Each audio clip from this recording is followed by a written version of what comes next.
So, very good morning to you. And our text, John 7, verse 37 through 38. Well, our heading says it all: streams of living water. Characteristic of water: it is fruit producing. What fruit would there be upon the trees? What pasture in the meadows? And what harvest in the field, if it were not for the rain? Everything would be barren without water, and even where there is fruit, if there is not also a fair share of water, what poor stuff would it be?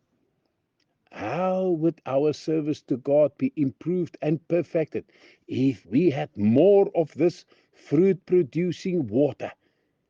We just cannot serve God without His grace.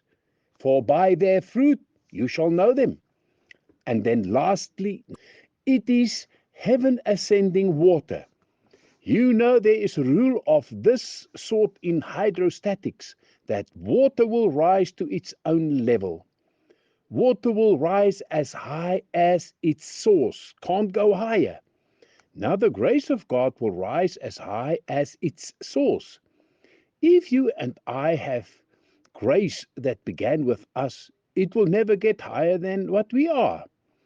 But if we get the true grace of God which descends from heaven, it will take you as high as the New Jerusalem, from which it came.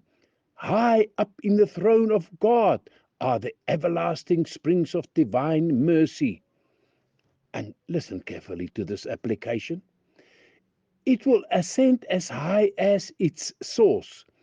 It will go up to the throne again. That is where it came from. And it will rise to its own level. And it will float you up there with it.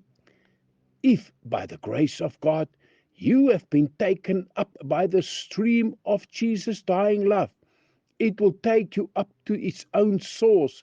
And where God is, there you shall be.